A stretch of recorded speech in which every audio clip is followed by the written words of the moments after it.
ჩვენ მივგზავრებით ახლა ზურაბ ჟვანიას სახელობის სახელმწიფო ადმინისტრების სკოლის რეგიონულ ცენტრებში.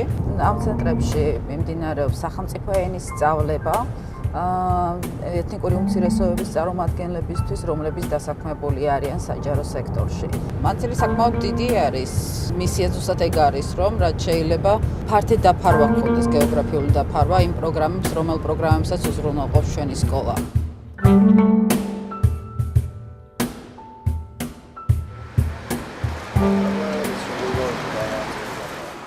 აქ გამოვაცხადეთ საჯარო მოხელეებთან მიმართებაში კონკურსი შემოიტანა სადღაც 350-მა აპლიკანტმა განცხადება, 350-დან მოხდა დახარვაზება და დარჩა საბოლოოდ სადღაც 280 კაცამდე. სამცხე-ჯავახეთის გუბერნიაში ჩატარებული კონკურსი არის ერთ-ერთი მაგალითი იმისი, თუ რამდენ საჭირო არის ის პროგრამები, რომელსაც ჩვენ თავაზობთ საჯარო მოხელეებს. აი 280 კაციდან. მაგალითად, აი ამ პირველ ორ ფურცელზე ეს არის კონკურსის შეფასების ფურცელი 23 აპრილი. რეგიონალური პროექტების კოორდინირების სამსახურის სპეციალისტი. ვაკანტური ადგილი არის 1. გამოცხადდა 31 იყო მსურველი, აქედან სადღაც 9 არ გამოცხადდა. შერჩეულებიდან 9 გამოცხადდა მხოლოდ გასაუბრებაზე. საკუთარ ძალებში დაურწმუნებლობა 1, მეორე კიდევ მაინც გარკვეული ესეთი დამოკიდებულება, ნიჰილისტური დამოკიდებულება, რომ თუ არ აკრავს მეგობრები, თუ არ აკრავს ახლობლები საჯარო სექტორში, რომლებიც დაგეხმარებიან ამ სასურველი სამუშაო ადგილის მიღებაში, შანსები მინიმალური არის. 9-დან ჩანაწერები მაქვს მე ჩემთვის გაკეთებული. ერთმა გამოავლინა და ეს ერთიც იყო აი სხვებთან შედარებით ოდნავ კარგი. დანარჩენი აი ძალიან ზოგადი წარმოდგენა აქვს ესეთი ჩანაწერები აქვს. აი არაფერი საერთოდ არ იცის. აქ შეფასება მქონდა 5-ბალიანი სისტემა ზოგთან 0 მიწერია საერთოდ რა. ეს ის ადამიანები იყვნენ, რომლებმაც გადაწყვეტეს, რომ ბოლომდე იბრძოლონ იმ სურვილისათვის, რასაც ქვია საჯარო სექტორში მუშაობა, მაგრამ ის მოთხოვნები, რაც წაყენებული ქონდა ამ კონკრეტულ ვაკანსიაზე დამსაქმებელს, აღმოჩნდა, რომ საკმაოდ ისეთი დაუძლეველი აღმოჩნდა ამ ადამიანებისთვის. შესაბამისად, 3 ადგილი არის ვაკანტური დღეის მდგომარეობით, იმიტომ რომ ვინმე სკოლას მირჩენია არავინ არ მყავდეს რა.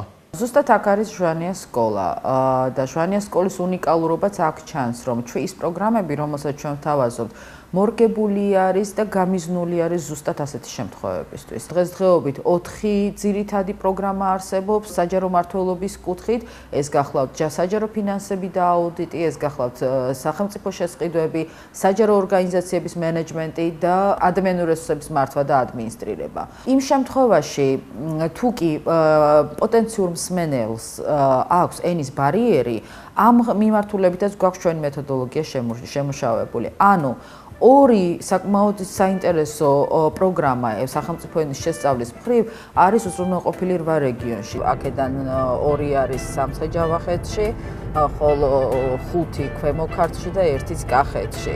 ახლა სადაც მივდივართ ჩვენ, ეს არის ახალქალაქის სასწავლო ცენტრი და ეს არის ნინოწმინდის სასწავლო ცენტრი, ორივე მდებარეობს ჯავახეთის რეგიონში, რომ მოგეხსენებათ, რომ ორივე ეს რეგიონი დასახლებულია ეთნიკური სომხებით, ეს არიან საჯარო მოხელეები, რომლებიც პრობლემებს აწყდებიან თავის სამსახურეობრივ მოვალეობის შესრულება ზუსტად ენის ბარიერის გამო.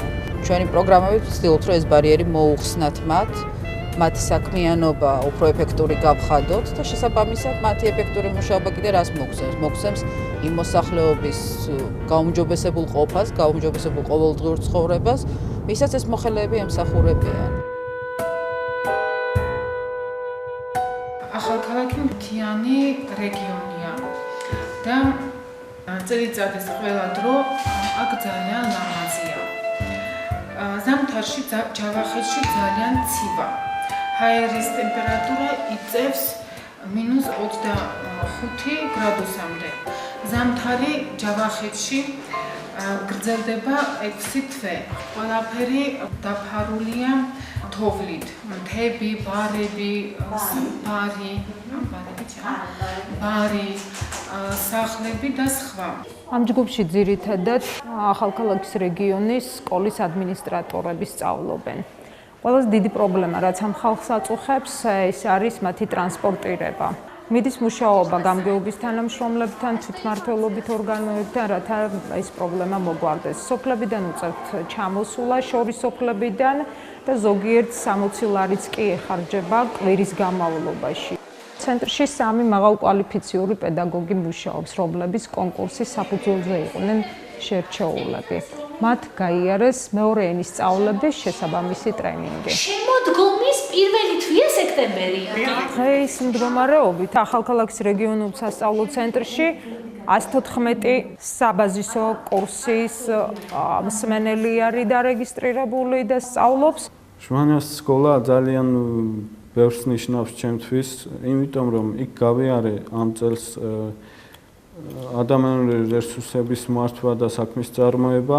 მან სწავლობდი ჯერ ისა ქართული ენის შემსწავლელ ჯგუფში, მე შემდეგ ჩავაბარე ადმინისტრირების ჯგუფში ქართველებთან ერთად. დღესდღეობით უკვე ჩვენი მსმენელთა რაოდენობა, როგორც მიმდინარე, ასევე კურსდამთავრებულების, უკვე რაოდენობა მიაღწია 1000 მსმენელს. ეს საკმაოდ დიდი ციფრი არის ამ მოკლე პერიოდში და ამ 1000 მსმენელიდან მინდა გითხრათ, რომ სხვადასხვა ტიპის მოძრაობა აღინიშნება. ანუ მსმენელებმა, რომლებმაც გაიარეს გადამზადება, მაგალითად, ადამიანური რესურსების მართვისა და ადმინისტრირების კუთხით, მეორე ნაკადზე დარეგისტრირდნენ უკვე საჯარო ორგანიზაციების მართვის პროგრამებზე. 2007 წელს ვისწავლე ქუთაისის ზურაბ ჟვანიას სახელობის სახელმწიფო ადმინისტრების სკოლაში ინტენსიური კურსი, ადმინისტრების სრული კურსი და გავიარე სტაჟირება ქუთაისის მერიაში. და კიდევ ერთხელ წელს დავამთავრე იქ კიდე ჟვანიას სახელობის სახელმწიფო ადმინისტრაციის სკოლაში ადამიანური რესურსების მართვის და საქმის წარმოების კურსი. არის ასევე შემთხვევები, როდესაც ქართული ენაზე მოსაუბრე ეთნიკური უმცირესობების წარმომადგენლებმა გაიარეს დარგობრივი პროგრამები ქუთაისში, საკუთარ რეგიონში დაბრუნების შემდეგ განაცხადეს, რომ სურვილი ჰქონდათ გაევლოთ სახელმწიფო ენის მეორე დონის სწავლება. ეხლა გავდივარ ახალქალაქის მუნიციპალიტეტის ფილიალში, ჟვანიას სკოლის ფილიალში და გავდივარ იმიტომ, რომ არ დამავიწყდეს პირველად, მეორე, რომ ახალი რამეები ვისწავლო. ძალიან დამეხმარა, მომცა იმის საშუალება, რომ ამჟამად ვმუშაობ ორდიშ საჯარო სკოლაში და ვასწავლი სახელმწიფო ენას. ქართული ენა ვიცოდი, მაგრამ როგორც საჭიროა, ისე არა. მე საერთოდ არ ვიცოდი ქართულს. სიმართლე რო გითხრა, ვიცოდი, მარტო ასოები და გამარჯობა. დანარჩენები იქ ვისწავლე. თუ კი მუშაობ სახელმწიფო სამსახურში, სულ ქართულ ენაზეა ყველაფერი, ნებისმიერი დოკუმენტაცია, შევსება, ჩაბარება, ყველაფერი. ნებისმიერ იმ მოხელეს, რომელიც ცხოვრობს და მუშაობს ეთნიკური უმცირესობებით დასახლებულ რეგიონებში, შეუძლია გაიაროს სახელმწიფო ენის პროგრამა, მისთვის სრულიად უფასოს, ყოველგვარი გადახდის გარეშე ისარგებლოს სახელმწიფოს ამ დახმარებით და შეისწავლოს სახელმწიფო ენა. მე ვცხოვრობ საქართველოში და მე ასე ვფიქრობ, რომ ვალდებული ვარ ვიცოდე სახელმწიფო ენა. თუ იცი სახელმწიფო ენა, თავს ვწდობ როგორც სრულყოფილი მოქალაქე და ადვილად იშოვი სამსახურში. თუ კი ენა არ იცი, უკვე შენ ისა რა ვიცი, დარჩები უკანა მხარეს. რეგიონისთვის ძალიან მნიშვნელოვანია განვითარება და ჩვენთვისაც მნიშვნელოვანია ჩემი რეგიონის განვითარება. ჩვენ თანამშრომლები ყავს გამგეობაში, საკრებულოში, ვინც ნამდვილად კაი თანამშრომლები არიან, მაგრამ უბრალოდ ენა რო არ იციან, ეს გინდა არ გინდა უშლის ამათ. 76 ადამიანმა გაიარა ჩვენ მუნიციპალიტეტში კურსები, მაგრამ პირდაპირ მინდა გითხრათ, რომ ეს ბოლომდე არ არის საკმარისი. მე არ ვიტყოდი, რომ ეს პრობლემა, ეს არის ამოცანა. 65 წლის, 70 წლის ადამიანს მე მგონი ვერ მოვთხოვთ ამას, მაგრამ ახალგაზრდები სწავლობენ და პლუს ამას უნდათ სწავლონ. ეს ძალიან მნიშვნელოვანია და პლუს სახელმწიფო გვერდში უდგას, რომ გაუკეთოს ყველაფერი, რომ ისწავლონ. ჩვენ ყავს გამგეობაში თანამშრომლები, ვინც მუშაობს და იცის. და პლუს ჟვანიას სკოლა გაუვლია, ძალიან ბევრი რამე იქ უსწავლია. მე იმუშავა ალბათ თავის თავზე და აი ჩვეულებურად საუბრობს, საქმეშიც ძლიერია, ენაც იცის და კიდე უნდა რომ წავიდეს ქუთაისში და იქაც ისწავლოს. კიდე ისწავლოს. ჯავახეთის რეგიონი საკმაოდ სპეციფიურია თავისი როგორც კლიმატური პირობებით, ასევე ლანდშაფტით. ბოლო პერიოდში რამოდენიმე პროგრამა, რამოდენიმე პროექტი ხორციელდება ჩვენი ქვეყნის ხელისუფლების მიერ, რომელიც გამოიწვევს ამ რეგიონში აქტიობების უფრო მეტი სიხშირით და მეტი რაოდენობით განხორციელებას. ახალქალაქის და ნინოწმინდას შორის რკინიგზის სადგურის მშენებლობა, რკინიგზის მშენებლობა, რაც არის საკმაოდ დიდი პროექტი, ცნობადი პროექტი. ამ პროექტმა წესით უნდა გამოიწვიოს ჯავახეთის რეგიონის განვითარების აჩქარება. რა თქმა უნდა, ეს ყველაფერი აისახება ადგილობრივ მოსახლეობაზე. მეტი საჭიროებები გაჩნდება, მეტი მოთხოვნილება გაუჩნდება ადგილობრივ მოსახლეობას და ამ რეგიონებში თვითმმართველობებმა უნდა შეძლონ, რომ ეს მოთხოვნები დააკმაყოფილონ. იყვნენ ქმედი თუნარიანი, იყვნენ აქტიურები, იყვნენ მორგებული იმ ახალ გამოწვევებს.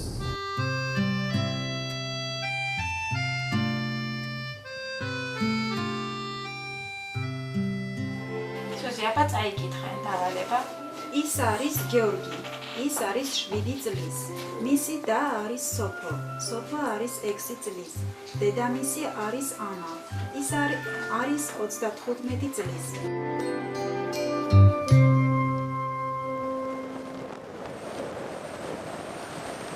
ძალიან მნიშვნელოვანი არის, რომ ჩვენ ვიყოთ დარწმუნებულები, რომ ეს ის პროგრამებია, რაზეც საჭიროება არსებობს საჯარო სექტორში. ყველაზე კარგი წყარო ამ ინფორმაციისთვის არიან უშუალოდ ის ადამიანები, ვისაც კეთდება ეს პროგრამები, ვისაც უნდა მივაწოდოთ, ვინც არიან ჩვენი სამიზნე ჯგუფები. ხო, მაგალითად არის ისეთი შემთხვევები, როდესაც დაფიქსირდა, რომ ძალიან კარგი ფინანსისტები ყავთ სამუშაო ადგილებზე, ძალიან კარგი ეკონომისტები, მაგრამ ვერ ფლობენ სახელმწიფო ენას. საბაზისო პროგრამის შემდეგ ამან უკვე გვაფიქრებინა, რომ დრო არის ალბათ უკვე სახელმწიფო ენის პროგრამების შემუშავება დავიწყოთ დარგების მიხედვით, ანუ მაგალითად სახელმწიფო ენა ეკონომისტებისთვის, სახელმწიფო ენა ფინანსისტებისთვის და ასე შემდეგ. მოგეხსენებათ, რომ ქვემო ქართლის 46% მოსახლეობის არის ეთნიკური აზერბაიჯანელი. სახელმწიფო ენის არ ცოდნა ძალიან სერიოზულ პრობლემას უქმნის სახელმწიფო სამსახურში დასაქმებულ პიროვნებებს. მაგათი წინსვლის კარიერული ზრდისთვის ეს არის ყველაზე რთული პრობლემა. იგივე ცენტრალურ ხელისუფლებასთან კოორდინაცია, მასმედიასთან ინფორმაციის ნაკლებობა არის. მაგალითად, მარნეულში გარდამავალში ხო მოსახლეობის 20-25% არ უყურებს ქართულ არხებს. მარესმით. ენის ცოდნასთან ერთად მოვაქვეყნეს სიყვარული, ქვეყნის ისტორიის ცოდნა, რელიგიისადმი პატივისცემა. ამას ყველაფერს მოაქვს სიყვარული, რომელიც საბოლოო ჯამში გაფიქრებს და იმ ნაბიჯამდე მიდიხარ, რომ სახელმწიფო ერთი იაზროვნა. სახელმწიფო ერთ რო იაზროვნა და შენ სამშობლოთ რომ მიგაჩნია და ყველაფერს გააკეთებ შენი სამშობლოსთვის, მიაღწევ წარმატებას, მაინც სხვა ფორმულა არ არსებობს. დაფიქსირეს პრობლემა გამოგზავნე იქნებ სკოლის ხელმძღვანელობამ ამასთან ელაპარაკო გადაწყვეტის გზები მოვძებნოთ ისე რომ ამ ადამიანებს დავეხმაროთ, სკოლამ არ იზარალოს, შედეგი დავდოთ და მართლა ამ ადამიანების ცხოვრება წინ წავიყვანოთ. რეგიონულ სასწავლო ცენტრებში სწავლა მიმდინარეობს სახელმწიფო ენის პროგრამით და ეს პროგრამა მოიცავს 2 დონეს. დამწყებთათვის, ვინმეც საერთოდ არ იცის ქართული ენა, მათთვის არსებობს აპირველი დონე, ელემენტარული, სადაც სწავლობენ წერა, კითხვას და ასე შემდეგ. მეორე ეტაპი არის უკვე ბ-პირველი დონე. აი იქ კი უკვე უფლებიან ქართულს იმ დონეზე, რომ უკვე მათ შეეძლებათ რომ წამოვიდნენ ქუთაისში და განაგრძონ სწავლა საჯარო მმართველობისა და ადმინისტრირების პროგრამით. ეს არის პასპორტი, ეს არის პასპორტი. სლანეთო პაითონ პასპორტი. დიახ, უკვე დიახ, რიცხვი არ არის, ამიტომ ები უნდა, პასპორტები. კი ბატონო. ახალგაზრდებმა უფრო იციან ქართული ენა, იმიტომ რომ ეხლა უკვე რახან სწავლაც არის ანუ უნივერსიტეტებში ქართულად, გრძნობენ რომ არის საჭიროება და мотиваციაც შესაბამისად დიდია. იმიტომ რომ ენა ჭირდებათ როგორც სამსახურში, ასევე ყოველდღიურ ცხოვრებაში. შემდეგი გაგრძელე. ერთი ლამპა. დიახ, ლამპა, სწორია, დიახ. ეს არის ერთი ლამპა. ეს არის ორი ლამპა. ეს არის ჩვენი საქართველო რა, საქართველოს ჩვენი საქართველო არის, მე აქ ვცხოვრობ, უნდა ქართულად კარგად ილაპარაკოთ, კარგად სწავლეთ, კარგად ესე მინდა რა, იმიტომ მე დადის ქართული ენის სახლი. რო ქართულად ძალიან კაი არიცი, ეს ცოტა ეს არ გამოდის რა, ლამაზი არ გამოდის. მუშაობს მე მარნოლის გამგებაში, თავარი სპეციალისტი, ეკონომიკური და განვითარების სამსახურში. ეხლა მე დოკუმენტაცია ვიცი. საგრებულოს წევრი ვარ. ახალი მიღებული დადგენილებების, განკარგულებების შესახებ, აგრეთვე ხელისუფლების მიერ გამოტანილი გადაწყვეტილების შესახებ მოსახლეობას ინფორმაციას ვაწვდი ამ ხერხით, იმიტომ რომ ასეთ მისწავლე ენა და ძალიან მეხმარება საქმიანობაში. რაც შეეხება თვითონ ჟვანიას სახელობის სახელმწიფო ადმინისტრირების სკოლას, მე ვფიქრობ, რომ ამ სკოლას სახელმწიფოებრივად მნიშვნელოვანი ფუნქცია აკისრია და აი გეტყვით რატომ ვფიქრობ ასე. აი ეს ენობრივი ბარიერი წარმოშობს სხვა ტიპის ბარიერებს. ადამიანებს, რომელსაც არ აქვთ საშუალება იურთიერთონ მოსახლეობის დანარჩენ ნაწილთან, რომელსაც არ აქვთ საშუალება ჩაერთონ საზოგადოებრივ საქმიანობაში, უჩნდება საშინელი გაუცხოების შეგრძნება. ამ ჩაკეტილ სივრცეში რეალურად განვითარების საშუალება ამ ადამიანებს არ ეძლევათ კულტურული თვალსაზრისით, ინტელექტუალური თვალსაზრისით, ეკონომიკური თვალსაზრისით, ხომ? ფაქტიურად რა გამოდის, ჩვენი სახელმწიფო ვერ განვითარდება, თუ ამ პრობლემებს არ გადაჭრის. ამ ვიზიტმა სიმართლე გითხრათ მე დამარწმუნა იმ კურსის ისტორიაში, რა კურსიც აქვს აღებული სკოლას, კერძოდ კი მოთხოვნილება იმ პროგრამებზე, რომელსაც ჩვენ ვთავაზობთ, არის მაღალი. ანუ ეს ნიშნავს იმას, რომ ჩვენ სწორედ გავიგეთ საჭიროებები და სწორი ფორმით მივაწოდეთ სასწავლო პროგრამები, ის რაც ხორციელდება რეგიონებში. რაც უფრო მეტი ქმედით უნარიანი, რაც უფრო მეტი განვითარებაზე ორიენტირებული მოხელე ეყოლება ქვეყანას, რა თქმა უნდა, მით უფრო მდგრადი იქნება მისი განვითარების პროცესები, მით უფრო ძლიერი იქნება ქვეყანა როგორც სახელმწიფო და შესაბამისად ეს უკვე აისახება მოქალაქეების ყოველდღიურობაზე და ცხოვრებაზე. რა თქმა უნდა, პოზიტიურად.